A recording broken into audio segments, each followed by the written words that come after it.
Alright mga kapatid, nandito na naman po tayo sa isang reaction video. Meron na naman po tayong panonoorin. Ito'y galing po sa Pinas News Insider. Ito ho ang title.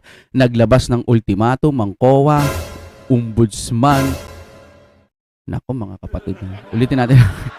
Naglabas ng ultimatum ang COA, tumistigo sa Ombudsman. So ibig sabihin sinasabi siguro ng COA, walang kasalanan si BP Sara o walang nagastos na mali. Tinapos si Remulla, Tamba, BBM, Soto, Lacson. Ibig sabihin siguro ng tinapos dito, wag na kayong mag-imbestiga, tapos na. Ayan, yung pagkakaintindi ho natin yan. Kung trip nyo na may kasamang reaction video, simulan na po natin. Kung gusto nyo naman ng mura na at mabilis na internet, nandito na ang Fiber ni Juan. Maaasahan, kaya tawag na. Baka meron na sa inyong lugar ang Fiber ni Juan. Alright, maraming salamat po sa ating Fiber ni Juan, Sir Brent. Hello. Okay, play na ho natin.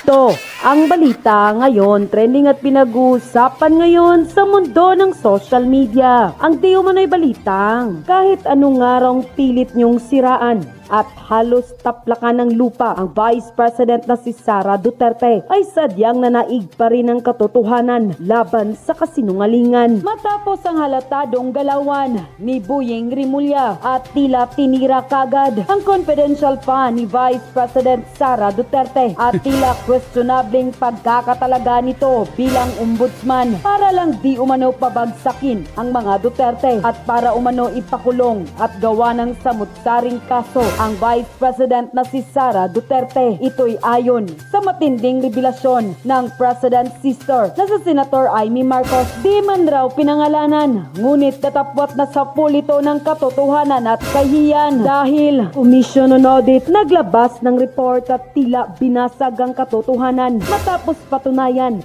na unqualified report o malinis pa rin ang track record magpasa hanggang ngayon ng Office of the Vice President. Parang may narinig ako So, ibig sabihin, hindi porket ganyan na daw yung report, mapapatunayan ng walang kasalanan si BP Sara. May nabasa ako, may nagsalitang ganong tao na hindi porket ganon yung report, malinis na. COA na nga nagsasabi, mas matalino pa sila no? Sakit nun. Dahil kapag ka malinis talaga yung binabanatan mo, mahihirapan kang pabagsakin. No, kapag ito'y maayos naman mamuno, paano mo papabagsakin? Maayos nga. Pinipilit nila yung confidential fund na inaipapaliwanag na at naiintindihan na lalo ng mga taong bayan dahil sa mga nagbablog. Ako naiintindihan ko na yung confidential fund. Pero meron pa rin mga iilan kasing kaya nilang bulagin. No? Tingnan ho natin. Pamumuno ni Vice President Sara Duterte. Pero bago ka pa lamang sa aming channel, please huwag kalimutang mag-like, subscribe at i-click ang notification bell para mas maging updated ka pa lalo sa lahat pa ng bagong video na i-upload namin. At eto na nga mga kababayan, walang problema, walang ninakaw at walang korupsyon sa Office of the Vice President sa ilalim ng pamumuno ni Vice President Sara Duterte. Ito ang naging komento ng ilan sa ating mga kababayan matapos mag-viral sa mundo ng social media ang naging post tungkol sa report ng Commission on Audit sa Office of the Vice President. Mukhang mapapahiyang araw ang mga kongresista sa inilabas na report at pahayag ng Commission on Audit o COA matapos patunayang unqualified report o malinis pa rin ang track record ng opisina ng Office of the Vice President sa pamumuno ni Vice President Sara Duterte. Kalakip nga dito ay ang naging independent auditor's report ng Commission on Audit sa financial transactions ng Office of the Vice President na nagresulta ng basis for unmodified opinion ng Commission on Audit o COA. Hindi rin napigilan ni Optic Politics na magbigay ng kanyang komento tungkol sa naging report ng Commission on Audit. Yun pa sa kanya, look, despite relentless accusation, VP Sara remains unshaken. The Commission on Audit COA recently issued an unqualified opinion confirming the integrity of Office of the Vice President financial transactions with proof beyond reasonable doubt no impeachable offense exists, only political noise. Unquote, tila pinupolitika lang umano lahat ng mga kontrobersiyang binabato sa Office of the Vice President at tila tiyak rin daw ang kahiya na aabutin ni bagong ombudsman at ang tila questionabling pagka-ombudsman ni Boyeng Rimulya matapos ang halatadong galawan nito na tila masyadong obvious na para lang pabagsakin ng Vice President na si Sara Duterte dahil sa unang araw pa lamang nito sa pagka-ombudsman ay tinira na agad ang confidential fund ng Vice President na si Sara Duterte at tila puro lang pang-atake sa mga Duterte ang di umano'y totoong pakay nito. Kaya tuloy tila sobrang mapapahiya lang si Boyeng Rimulya. Alam nyo, kung titignan nyo, lumalabas na nahihirapan silang pabagsakin si VP Sara kasi nga malinis. At kung lagi lang ho nating pag-uusapan yung confidential pa na yan, mauulit at mauulit lang malaman ng mga tao kung anong ibig bang sabihin kung bakit ginastos ni VP Sara yung budget. Ganito pala yung nangyari kasi sinabi ni VP Sara to. Sabi ko, totoo nga yung sinabi ni Sir Banat Bay. Binigay kasi yung budget December na. Ito, importante to mga kapatid. Palike po ng ating video, ikalat ho natin. December na. Siguro mga kalahati ng December o something like that. Then magja-January na. Kaya sinasabi nila na yung budget daw ni VP Sara inubos sa loob lamang ng ilang araw, yung 125 million or something like that. Siyempre kung ikaw, grabe naman si VP Sara, 125 million inubos lamang sa loob ng ilang araw lang. Kasi yung budget late na naibigay, December na. Sa pagkakaintindi ko doon sa sinabi ni VP Sara, late na palang naibigay. Sinabi na rin to ni Sir Banat Bay. So halos pareha sila. O di naman siguro nag-usap yung dalawang yun. Then nababalitaan na siguro. O marami nang nakakaalam ng ganitong balita. Then sana kung hindi nyo pa alam, i-like nyo to at mag-comment na rin kayo dyan na Duterte pa rin para alam ko na nabasa ho ninyo or napanood ninyo itong sinasabi ko. Si VP Sara binigay yung budget sa kanya December na. So ilang araw na lang magja-January na. So panibagong budget na naman. Ngayon, pinalalabas nila na ginastos ni VP Sara yung 125 million sa loob lamang ng ilang araw. Pero mag-December na yon.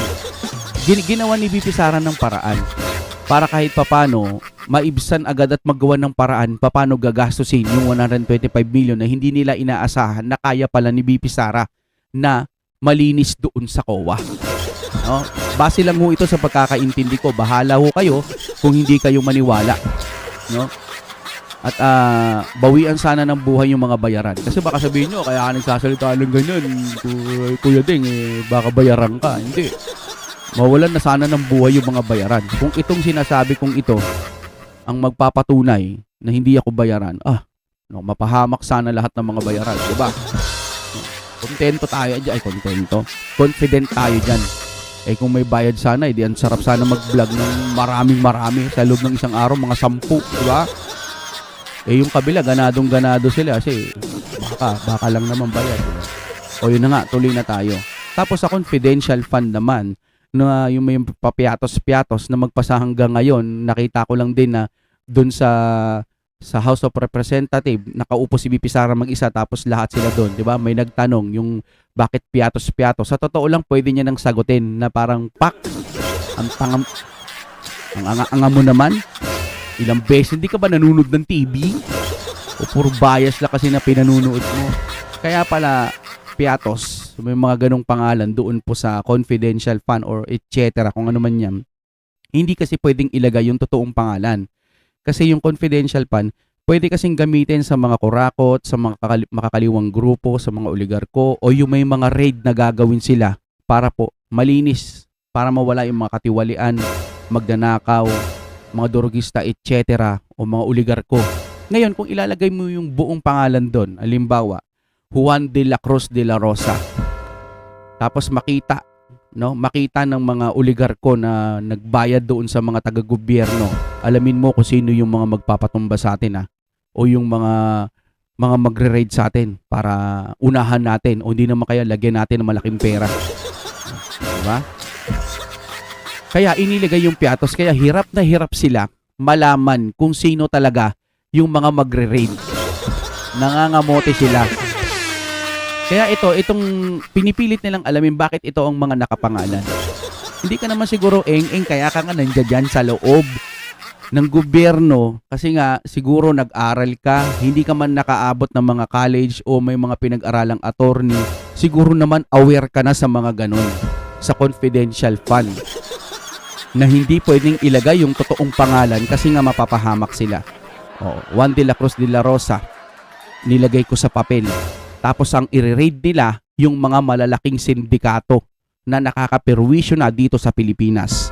O anong gagawin ng mga lugar ko? Dun sa Juan de la Cruz de la Rosa halimbawa. O hindi patay. Durog. Pero kung piatos ang nakalagay dun, hindi nila malalaman kung sino. Di ba? Anga-anga ba si BP Sara para ilagay niya yung buong pangalan? Tapos pinaliwanag ko na, yung iba hindi pa rin yan makukontento. Basta, nawaldas niya yung 125 million. Pero yung sa billion, sila na mismo. Dati BBM lang yung mga taga-kabila. Dati BBM lang eh. PBBM lang ang kanilang sinusuportahan. Pero ngayon, nakakalungkot man isipin, pakiramdam ko lang naman ito. Ang amo na nila ngayon, si Romualdez, o yung malalaking tao. Parang yun yung nagbabayad. O kaya, yung baka lang ito'y hula ko lang, sariling opinion, baka mali mo yung asawa, ganyan. Kaya, gagawin nila ang lahat para lang ipagtanggol si BBM at si Romualdez o kung sino pa man. Kahit ngayon tagapagsalita nila si Claire, si Manang Claire, pero mo hindi na binibigkas na attorney, di ba? Manang na lang. Kasi parang yung iba siguro parang hindi naman attorney to, ba't ko sasabihin attorney? Kahit attorney siya, parang may attorney bang ganito? Pero mo tagapagsalita ka lang ng Malacanang pero tagapagsalita ka na rin ni Romualdez. Dinaig niya pa yung princess na tagapagsalita ni Romualdez. Mabalik tayo sa confidential fund. Kayo ba, papayag kayo na ilalagay yung pangalan ninyo? Kasi magre-raid ka, limbawa, lesbo ka. Magre-raid kayo. Papayag ka ba nakalagay sa confidential fund yung buong pangalan mo? Eh di mayayari pamilya mo. Di ba? Sa loob ng isang buwan, binigay sa'yo yung budget. Malapit na mag-January, bigayan na naman ulit ng budget. Anong gagawin mo sa 125 million? Kung hindi ka kurakot, syempre, gagawa ka ng paraan para ma-distribute yon sa mga program na gusto mong gawin. Di ba? Yun ang kina-question nila na ipinapaliwanag na ni BP Sara, nagpasa na, at kung gusto nyo sabi niya, bring it on. Sige, bloodbath, di ba? Alam mo ba't lagi akong paulit-ulit? Hindi ako magsasawa, kahit minsan nakakapagod na, hindi ako magsasawang sabihin to. Kasi nauunawaan ko na yung lahat. Hindi mo pwedeng sabihin BBM ka pa rin eh. Kahit na napagtanggol na natin dati, nakikita na nating may mali, bakit BBM ka pa rin? Hindi ganun yun. Kailangan kumampi ka doon sa tama. Doon tayo sa tama. Huwag tayo sa mali. Kasi pangit talaga.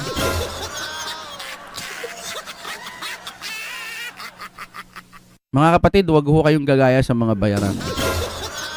Saka doon sa mga bayaran. Ako man, sabihan man na lang akong bayaran.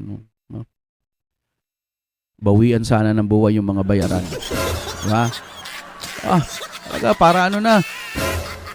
Wala ka, yung mga iba hindi naniniwala, no? Di sabihin na natin gano'n. Malay mo, magkatotoo, di natuluyan yung mga bayaran. Diba? Tuloy muna tayo. Ay sumagot na at mismo ang Commission on Audit o COA ang tila tahasang naglabas ng mga report na malinis at walang maling paggastos ang Vice President Sara Duterte sa Office of the Vice President. Panis. Wasak sila dun. Ito, tingnan natin. Nanunumpa na. Naniniwala. Ay kay kay Coach Oli. Siguro hanggang dito na lamang mga kapatid. Maraming salamat sa inyong panonood. Sana ho nalinawan ho kayo patungkol sa confidential fund. Ang hirap talagang pag may naiintindihan ka tas paliwanag ka ng paliwanag, yung effort mo no? Pero doon sa mga hindi doon sa mga kakamping na gusto talaga ng pagbabago. Patungkol ito sa mga kakampuet na nakatunganga lang, tapos hindi iniintindi, hindi sila nag-e-effort. Wala, mga ob-ob talaga. Hindi po, ganun lang. Basta, pabagsakin si Bibi Sara. Yung hindi nagagamit ng utak. Buti pa sila ganun lang no? Pero tayo, hindi ho tayo magsasawa. Hanggat naiintindihan ho natin yung sitwasyon, ipapaliwanag at ipapaliwanag natin. Para ito sa bayan. Hindi to para sa Duterte lang. Kasi kung masama rin ng Duterte, bakit hindi natin banatan ng banatan, di ba? Ang daming nagawa ng Duterte. Pinagtatakpan lang nitong mga... Alam din nilang may nagawa ang Duterte. Yung nga lang kasi talagang sumisip-sip sila. Humihimod sila sa mga puwet. Alright.